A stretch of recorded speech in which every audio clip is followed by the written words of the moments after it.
بسم اللہ الرحمن الرحیم۔ محترم ناظرین، السلام علیکم۔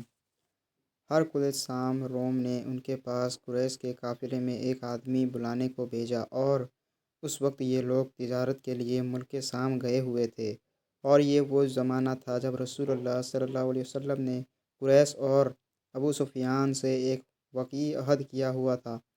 جب ابو سفیان اور دوسرے لوگ ہرقل کے پاس ایلیائے پہنچے جہاں پر کل نے دربار طلب کیا تھا، اس کے گرد روم کے بڑے بڑے لوگ، علماء وزرائے بیٹھے ہوئے تھے۔ ہرقل نے ان کو اور اپنے ترجمان کو بلوایا، پھر ان سے پوچھا کہ تم میں سے کون شخص مدعی رسالت کا زیادہ قریبی عزیز ہے؟ ابو سفیان کہتے ہیں کہ میں بول اٹھا کہ میں اس کا سب سے زیادہ قریبی رشتہ دار ہوں۔ یہ سن کر ہرقل نے حکم دیا کہ اس کو ابو سفیان کو میرے قریب لا کر بیٹھاؤ، اور اس کے ساتھیوں کو اس کی پیٹھ کے پیچھے بٹھا دو۔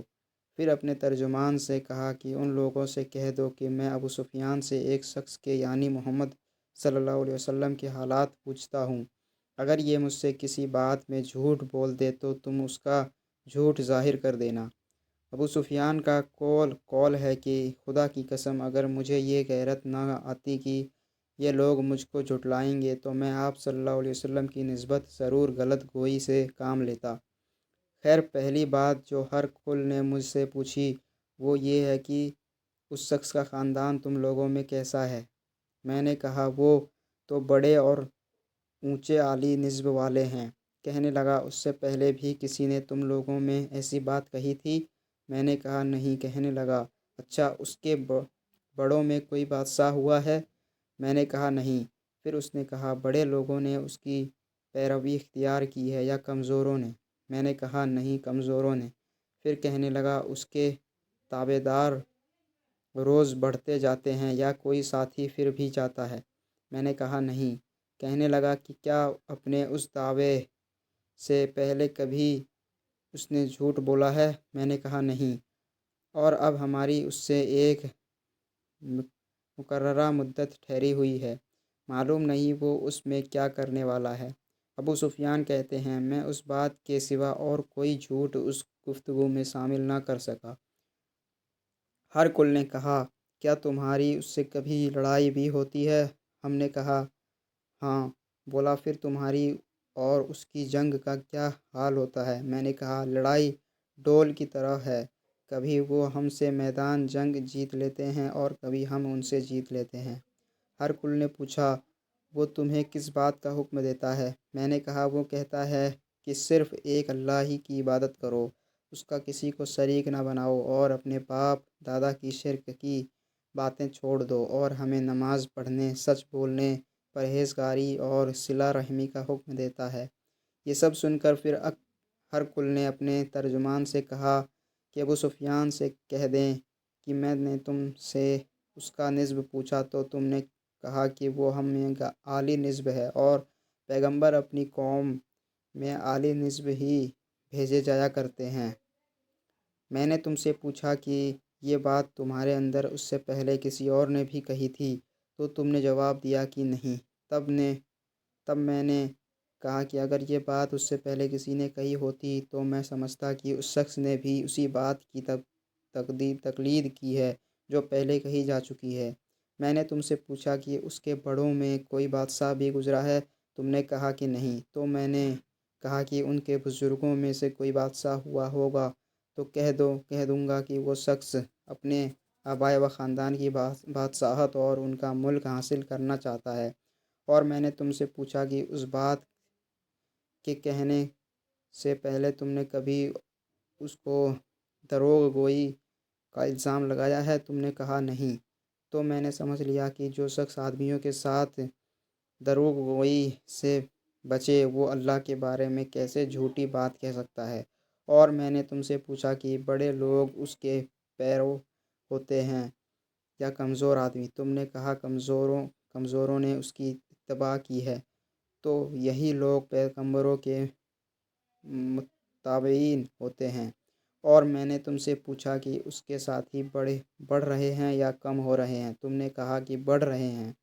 اور ایمان کی کیفیت یہی ہوتی ہے حتیٰ کہ وہ کامل ہو جاتا ہے۔ اور میں نے تم سے پوچھا کہ آیا کوئی شخص اس کے دین سے یا ناخوش ہو کر مرتد بھی ہو جاتا ہے؟ تم نے کہا نہیں۔ تو ایمان کی خاصیت بھی یہی ہے، جن کے دلوں میں اس کی مسرت رچ بس جائے وہ اس سے لوٹا نہیں کرتے۔ اور میں نے تم سے پوچھا کہ آیا وہ کبھی عہد شکنی کرتے ہیں؟ تم نے کہا نہیں۔ پیغمبروں کا یہی حال ہوتا ہے، وہ عہد کی خلاف ورزی نہیں کرتے۔ اور میں نے تم سے کہا کہ وہ تم سے کس چیز کے لیے کہتے ہیں؟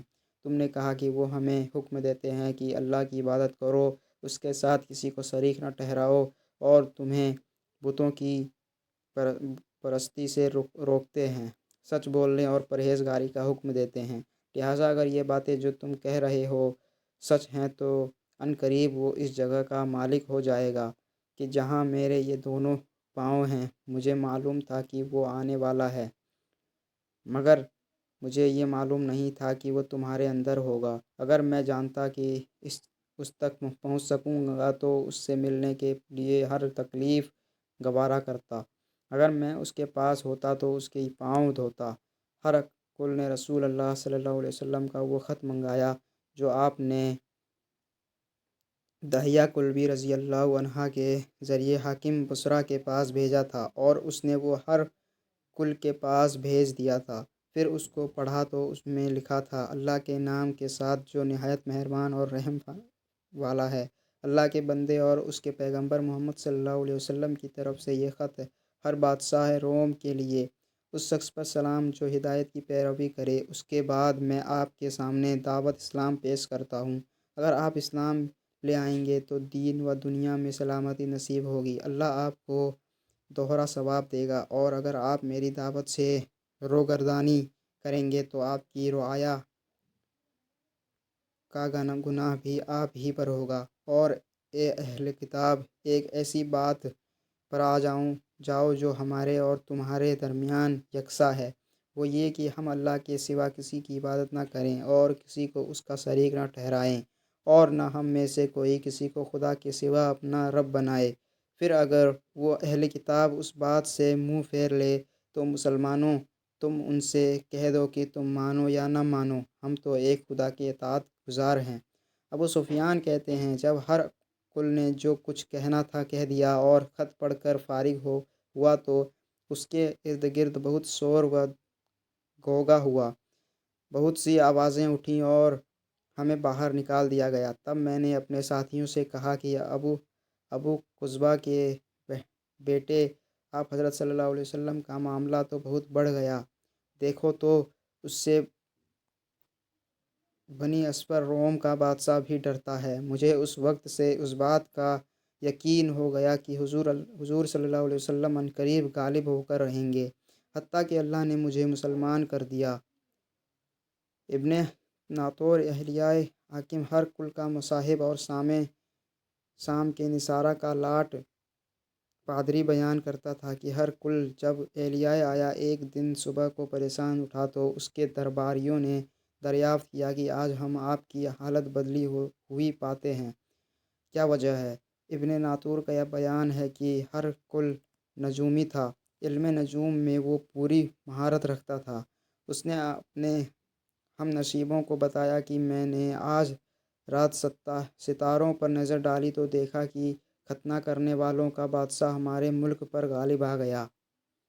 بھلا اس زمانے میں کون لوگ ختنہ کرتے ہیں؟ انہوں نے کہا کہ یہود کے سوا کوئی ختنہ نہیں کرتا، سو ان کی وجہ سے پریشان نہ ہو۔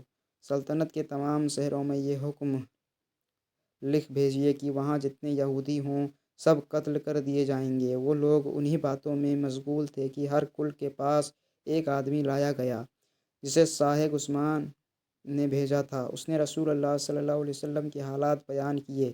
جب ہر کل نے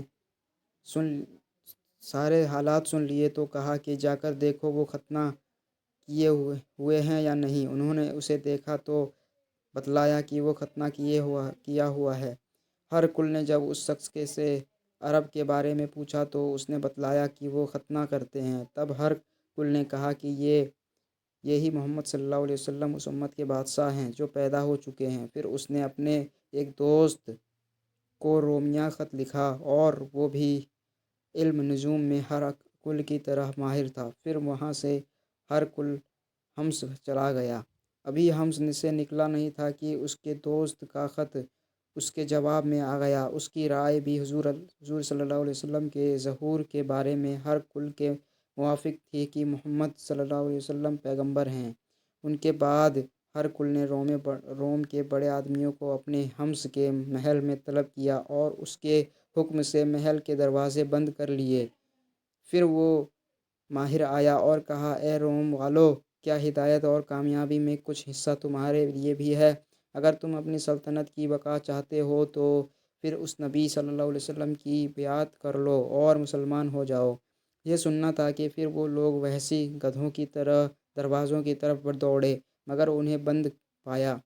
آخر جب ہرقل نے اس بات سے ان کی یہ نفرت دیکھی اور ان کے ایمان لانے سے مایوس ہو گیا تو کہنے لگا کہ ان لوگوں کو میرے پاس لاؤ۔ جب وہ دوبارہ آئے تو اس نے کہا، میں نے جو بات کہی تھی اس سے تمہاری دینی